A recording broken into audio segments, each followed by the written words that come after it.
This Indian boy was chosen by the spiritual society to be their prophet. For him was created the Order of the Eastern Star, which had 45,000 followers. But no one expected what the new Messiah would do.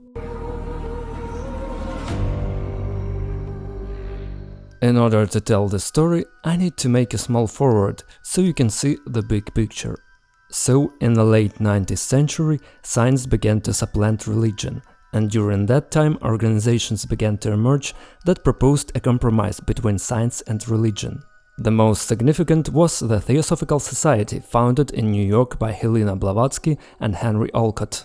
It can be said that the aim of society was to try to find God by applying a scientific method, let's say to derive an arithmetic average of spiritual knowledge by analyzing and synthesizing all the oldest religions and teachings. They also searched for various laws of reality and explored inexplicable phenomena. The ideas became so contagious that by 1881 society had more than 100,000 followers worldwide.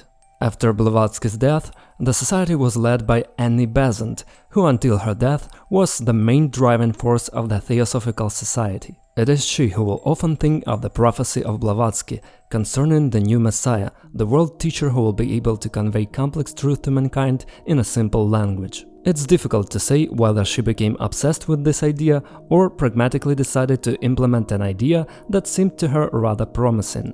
But already in 1900, Annie, in her speeches and lectures around the world, began to say that the time of the new Messiah had come. This is where the story of our today's hero, Jiddu Krishnamurti, begins. Let's add to our story another person, another leader of the Theosophical Society, Charles Leadbeater. In 1909, in Madras, India, near the main headquarters of the Theosophical Society, he met a boy on the coast, and he understood at first glance he will be the future Messiah. According to Leadbeater, the boy had all the qualities to fulfill the prophecy. Moreover, on top of everything else, Leadbeater was supposedly clairvoyant and saw this child's very unusual energy field. It is worth noting that the child was from the Brahman caste, which is considered the highest in the Indian caste system, that is, it wasn't a poor child from the street. And another interesting fact, 2 years before this event, Leadbeater had already found another boy for this role, but Krishnamurti impressed him much more. This fact indicates that the society has been purposefully preparing for this project and spent a lot of time choosing a candidate. 14 years old Krishnamurti lived with his father and 4 brothers near the place where the society was located. He agreed to accept the mission that the Theosophical Society had prepared him for, demanding that his brother Niti be taken with him, because they were close. 6 months later, Annie Besant returned to India and became the brothers' mother, friend and teacher. She took full responsibility for her mission to create a new Messiah. Soon, the Order of the Eastern Star was formed. Its purpose was to prepare the world for meeting the Messiah and his message. The ranks of this order were filled, first of all, by Theosophists, who easily accepted such a startup of Annie Besant. By the end of 1911, the brand had already been well designed, and many people already had no doubt that Krishnamurti would become New World's teacher. Even Jiddu himself began to believe it. Krishnamurti's father feared that such a fame might make the boy a laughingstock of India, and was about to cherish Besant's custody of the boys. But she persuaded him to give her permission, and the brothers went to study in the UK. They returned to India after 10 years. Besant went to India and Krishnamurti began his studies. He was constantly surrounded by teachers and mentors, representatives of the Theosophical Society, and they didn't give him time to be alone. And as time went on, Jiddu lost interest in the role he was being trained for. World War I broke out and Besant decided to stay in India. When it was time for the brothers to enter university, it was clear that Krishnamurti would not be able to enter either Oxford or Cambridge, because he had failed his exams. He had less motivation and success in education even than his younger brother. The war ended and 2 young men returned to India, where their work began. At this point, Krishnamurti started writing books, publishing, attending lectures and meetings. Eventually, his younger brother became ill with tuberculosis, and they went to California to get treatment.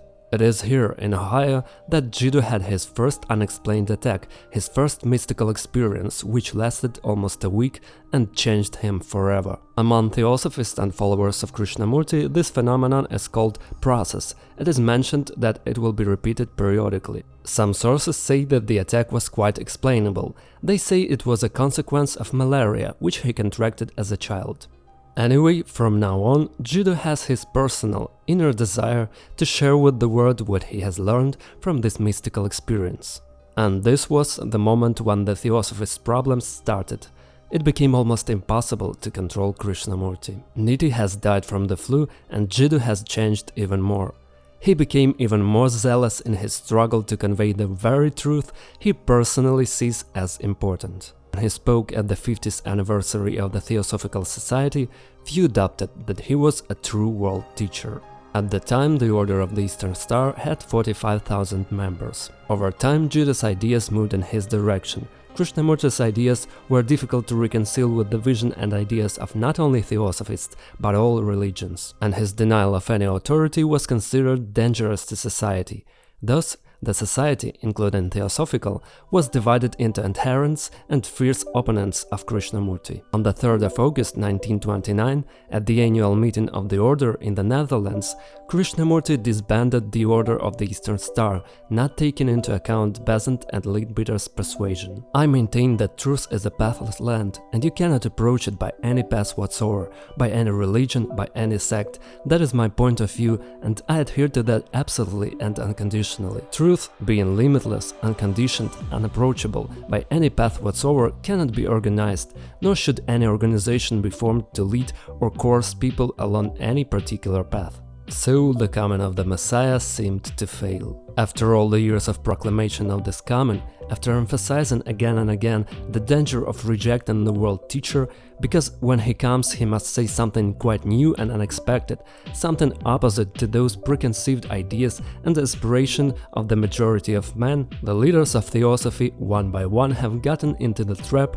of which they stubbornly warned the others. It was a shock to many that they waited years for a world teacher to tell them how to live and what to do, who to worship, but he publicly rejected all his obligations and said, "You should seek the truth for yourself, only this way is possible. You don't need any religions, temples, gods or teachers." From this moment on, Krishnamurti and the Theosophists went their separate ways and the project of the world Messiah was closed. Krishnamurti continued to lecture around the world, sharing his personal vision and sense of the world, opened his schools around the world. Krishnamurti, by and large, rejected the theosophical view of the world, but gave nothing in return, no instruction, no mythology, and it was hard for many to understand. In the early 60s, he met physicist David Bohm, whose philosophical and scientific views on many issues found parallels in Krishnamurti philosophy. They became friends and were conducting public debates for almost 2 decades in the form of dialogue with each other. Thus, Krishnamurti's ideas became known in the scientific community, and his terminology became more accurate. He consulted Gandhi in dealing with the crisis in India, and his ideas fueled the cultural revolution of the 60s, when a huge number of young people began attending Krishnamurti's speeches in search of a new free lifestyle. In his lectures, he often calls himself a storyteller and exhorts not to make an idol of him and not to create any spiritual authority. Mary Letiens, the author of several books about Krishnamurti, who knew him from his childhood, thus defines the main purpose of his teaching: to release people from the bonds separating one person from another, such as race, religion, nationality, divisions into classes, traditions, in order to transform the human psyche. In general, Krishnamurti's ideas are often sound as if they are obvious and are already on the surface, but as we know, nothing is above ground unless you start digging deep. And it seems to me that many of his ideas have been taken up by active people and incorporated into society. Krishnamurti wrote several books. The most notable are The First and the Last Freedom, The Only Revolution, and Krishnamurti's Notebook. Jiddu Krishnamurti died on 17 of February 1986. He was 90 years old.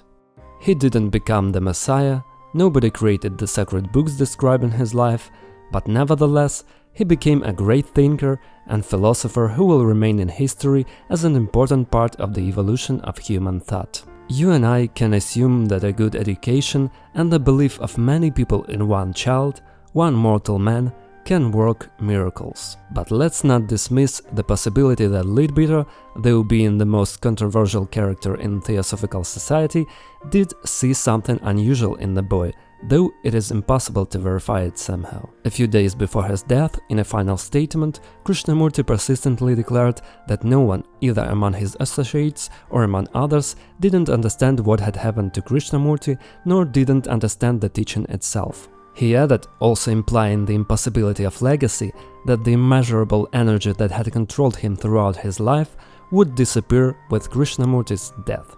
I want to finish my story with a Krishnamurti's words. In order to be happy, need we have religions. In order to love, need we build temples. Truth cannot be found in the dark sanctuaries of temples, nor in the well-lit halls of the organized society. Neither it cannot be found in the books, nor in ceremonies. Go down to the sea, where the breezes are blowing and the waves are breaking over each other. You want to gather and bind all that beauty into a narrow temple. Don't allow your mind or your heart to be bound by anything or anyone. If you do, you will establish another religion, another temple. You must not create little gods and worship at little shrines. Who wants to worship by the light of one candle when he can have the sun?